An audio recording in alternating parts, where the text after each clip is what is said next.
The five men met in a place that did not officially exist. It was a sterile, soundproof suite beneath a private bank in Geneva, a room scrubbed of all identity. There were no windows, no art, and no names were used. The men were known only by their code names: Alpha, Beta, Gamma, Delta, and Epsilon. They were the architects, a cabal of immense power drawn from the highest echelons of global finance, intelligence, and industry. Their fortunes were tied to stability, but a very specific kind of stability, one they controlled. And the world, in their estimation, was growing dangerously unpredictable.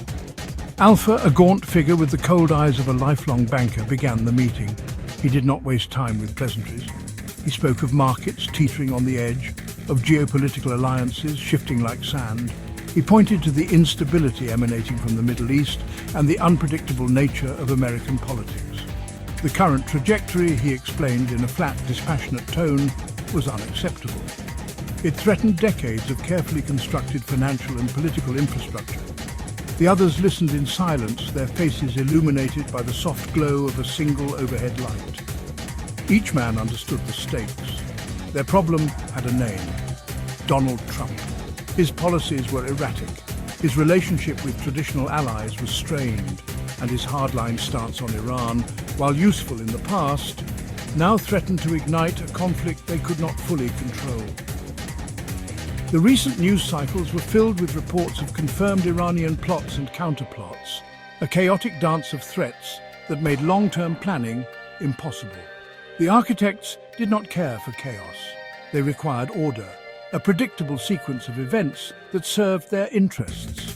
The world, they had decided, needed a firm guiding hand to push it back onto the correct path. Epsilon, a former director of a powerful European intelligence agency, laid out the core idea.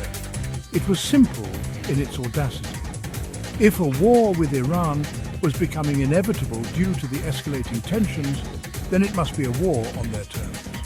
It must happen at a time of their choosing, for reasons they manufactured, and with an outcome they could guarantee.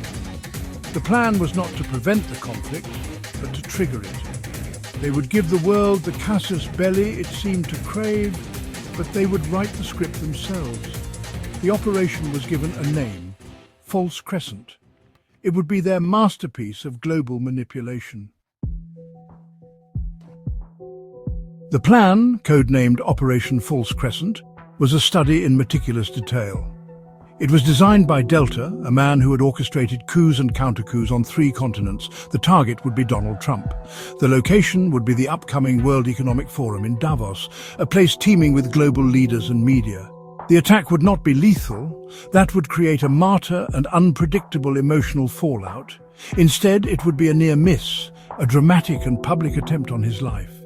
It had to be close enough to be terrifyingly real, to shock the world and ignite a firestorm of outrage directed squarely at the designated culprit, Iran.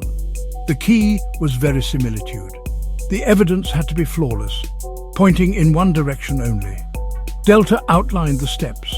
First, they would need a weapon, a sniper rifle, but not just any rifle. It had to be a model known to be used by elite units of the Islamic Revolutionary Guard Corps.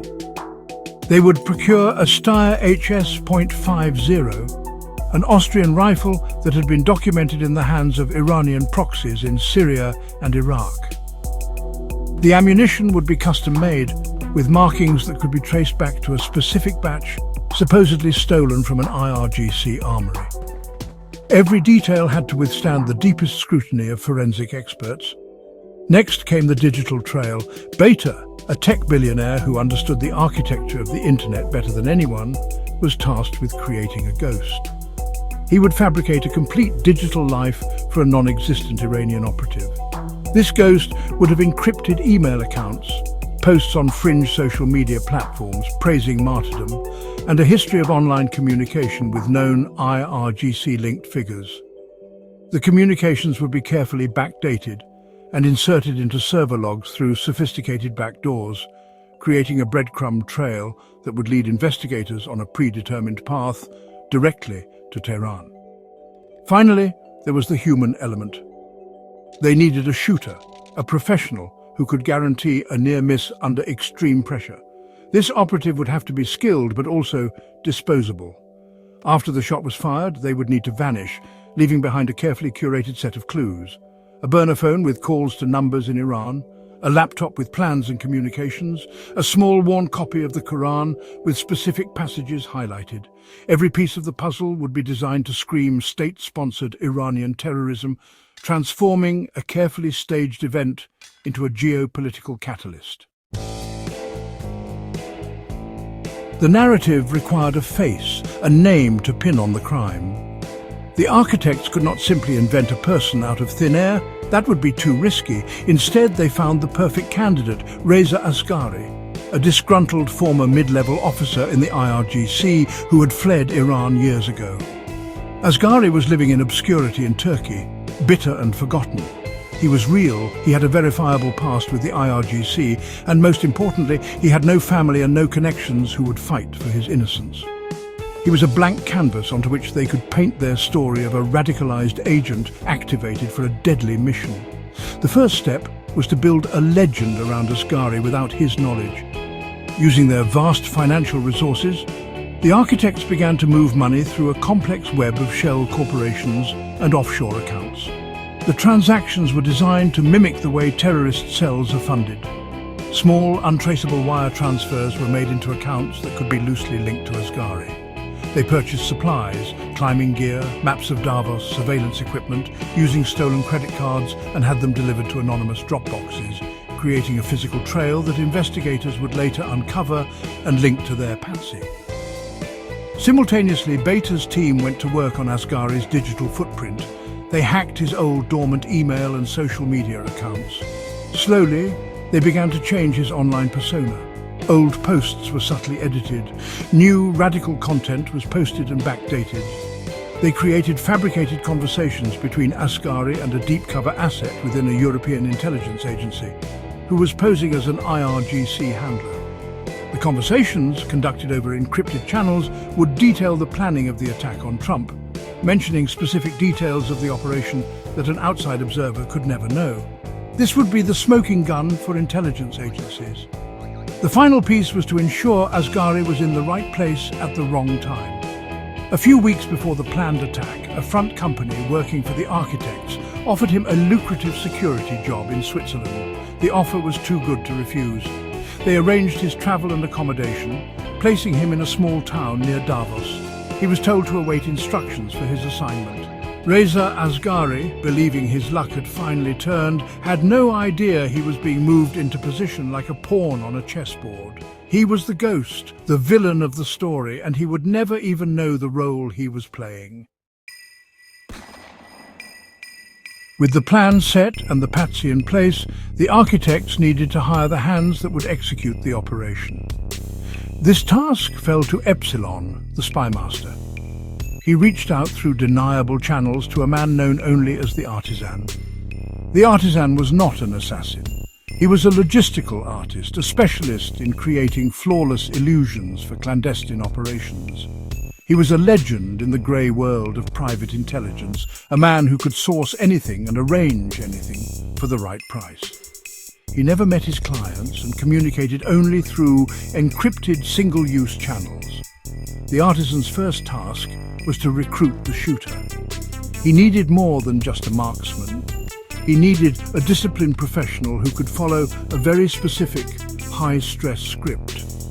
The objective was not to kill, but to miss with surgical precision. The bullet had to strike a predetermined non-lethal target, the armoured glass of the podium where Trump would be speaking, close enough to his head to be terrifyingly convincing. The Artisan found his man in a former French Foreign Legion sniper, a man named Jean-Pierre Lacroix. Lacroix was a mercenary, clinical and detached, motivated solely by money and the challenge of the task. Next, the Artisan assembled the support team. He hired a two-person surveillance unit, a pair of ex-Mossad agents known for their discretion and expertise in urban environments. Their job was to track Trump's security detail in Davos, identify patterns, and find the perfect window of opportunity. They would also be responsible for planting the physical evidence in the sniper's nest after Lacroix had made his escape. This included the rifle, the burner phone, and a small bag containing items that pointed to the fabricated identity of Reza Asghari. The final piece of the artisan's team was the exfiltration specialist. After the shot, Lacroix needed to disappear without a trace. The specialist, a former MI6 operative, designed a multi-layered escape route involving a change of clothes, a stolen vehicle, a mountain pass, and a final extraction by a private helicopter. The entire sequence was timed to the second. Each member of the team knew only their specific part of the plan. They did not know who they were working for or the ultimate objective. They were simply highly paid cogs in a machine, assembled by the artisan to perform a single perfect act of deception. The air in Davos on the day of the summit was, well, crisp and cold. The world's media had gathered, their cameras focused on the main stage where Donald Trump was scheduled to speak. High above the crowd, nestled in a small service balcony on a building opposite the conference center, Jean-Pierre Lacroix was prone. He was calm. The Steyr HS.50 rifle was cold against his cheek. Through his scope, he could see the podium, the thick sheet of ballistic glass gleaming under the television lights. His earpiece was silent. He simply had to wait for the signal. Down below, the ex-Mossad surveillance team monitored the security feeds from a van parked several blocks away. They tracked every movement of the Secret Service agents, noting the slight relaxation in their posture as Trump took the stage and began his speech. They knew the precise moment the security net would be at its most thinly stretched. At the designated time, a simple two-word message, "Window open," was sent to Lacroix's earpiece. The operation was now live. Lacroix took a slow breath, his finger resting lightly on the trigger. He watched Trump through his scope, waiting for the exact moment scripted by the artisan. The plan required Trump to be gesturing with his right hand, moving his head slightly to the left. As the moment arrived, Lacroix exhaled and squeezed the trigger. The rifle bucked against his shoulder with a deafening roar. The high-velocity round crossed the square in a fraction of a second. It struck the ballistic glass exactly where intended, 3 inches to the left of Trump's head. The glass spiderwebbed with a loud crack, a starburst of fractured crystal. For a second, there was stunned silence, followed by screams and chaos as Secret Service agents swarmed the stage. Lacroix did not wait to see the aftermath. He was already moving. He left the rifle, the burner phone, and the bag of evidence exactly as instructed. He slipped out of the balcony, down a service ladder, and into the panicked crowds below. He shed his outer layer of clothing, revealing the uniform of a maintenance worker. He walked calmly through the chaos, moving toward his first extraction point. The surveillance team wiped their data drives and abandoned their van. The exfiltration specialist confirmed Lacroix was on his way. The first phase of Operation False Crescent was complete. It had been executed perfectly. The gunshot in Davos was the spark. The architects now had to fan it into a global inferno. This was Beta's domain. Within minutes of the attack, his vast network of automated social media bots, news aggregators, and paid influencers sprang into action. The initial narrative was seeded across thousands of accounts simultaneously. The hashtag Iran attacks. Trump began trending worldwide before most news outlets had even confirmed the details of the event. The message was simple, repetitive, and emotionally charged. Iran had tried to assassinate the current American president on foreign soil. The legacy media, desperate for information, found the breadcrumbs that had been so carefully laid for them.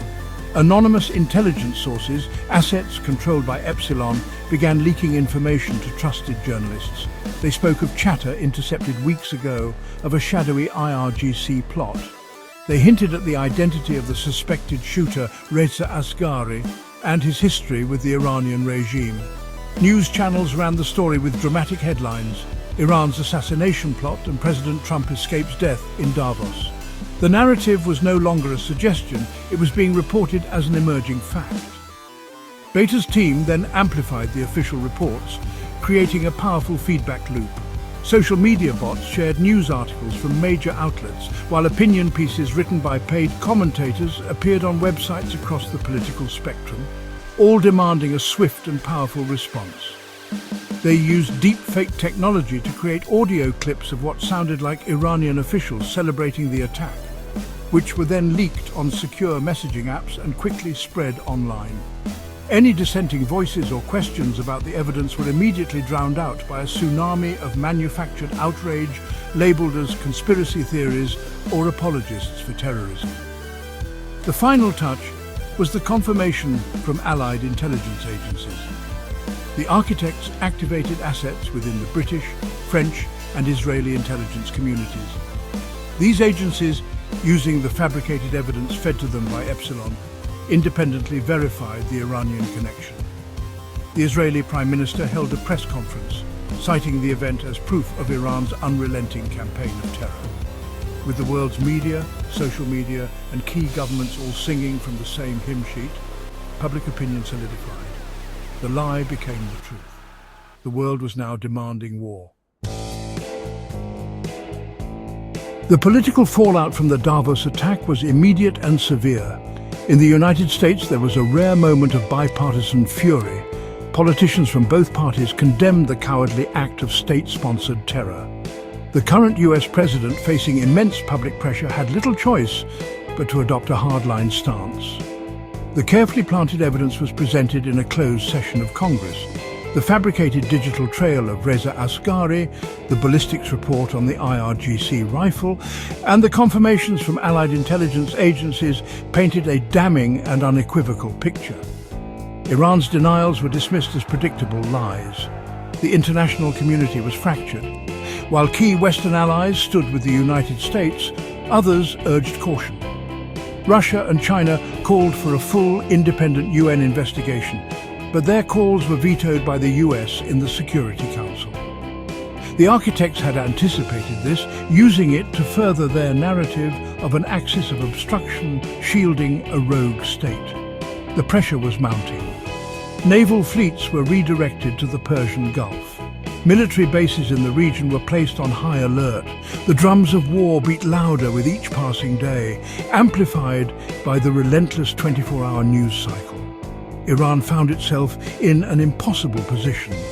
It vehemently denied any involvement, but its history of clandestine plots, including the real threats against Trump, made its denials sound hollow.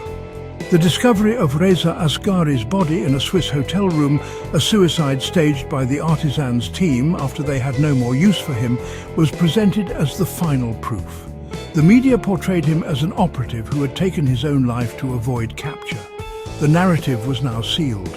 Any attempt by Iran to present counter-evidence was ignored. The world was not listening. It was preparing for a fight. The decision was made a week after the attack. In a televised address to the nation, the US president announced that diplomatic options had been exhausted. Citing the unprovoked and brazen attempt to assassinate a former American leader, he authorized a campaign of surgical airstrikes against key IRGC and nuclear facilities in Iran. He called it Operation Iron Retribution. The war that the architects had so carefully engineered had begun. It was not a war of necessity, but a war of design, launched on the back of a perfectly executed lie. The war was swift and devastating.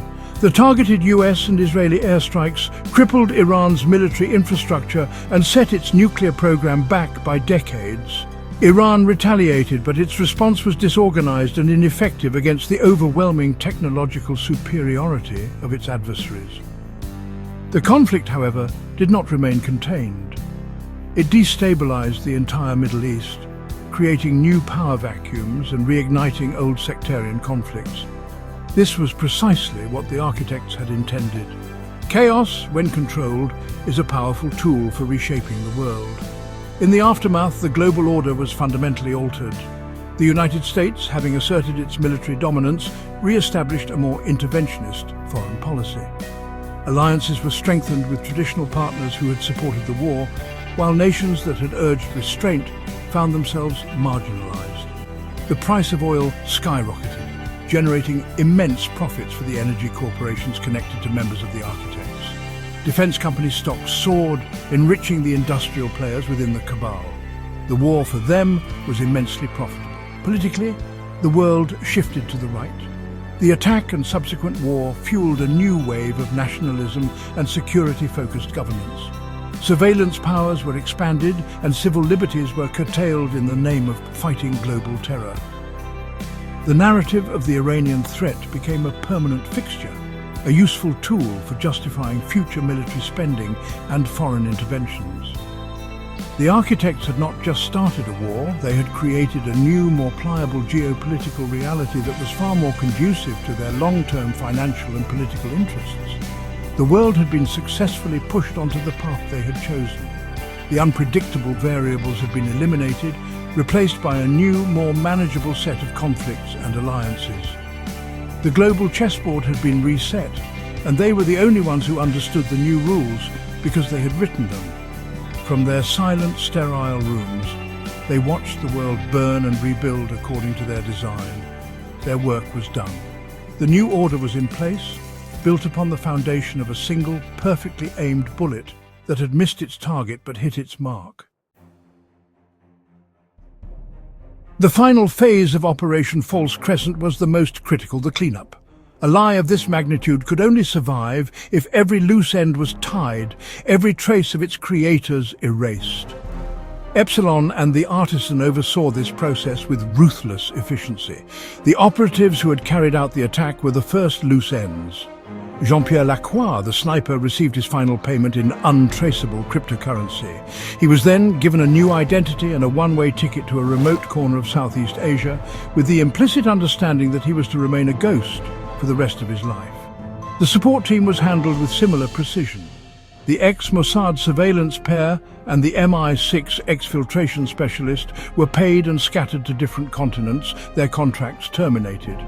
The artisan, the logistical mastermind, wiped every piece of data related to the operation, destroyed all communication hardware, and then vanished back into the shadows from which he had emerged. He was a professional secret keeper, and his own survival depended on his silence. The human machinery of the plot was dismantled and its parts scattered to the winds, ensuring they could never be reassembled to tell the true story. The architects themselves retreated back into their worlds of high finance and silent power.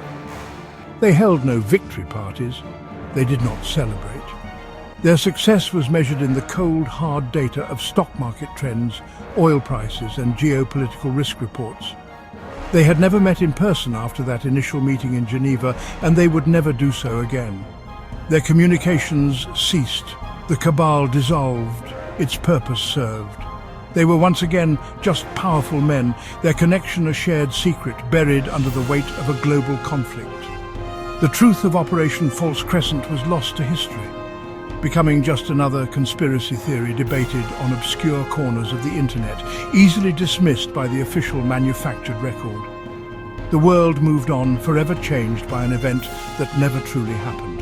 The people involved, from the sniper to the patsy to the architects of the lie, lived with the consequences. Some lived in quiet exile, others in positions of immense power, but all were bound by the silence of their shared, terrible secret. The architects of a war built on a foundation of pure deception.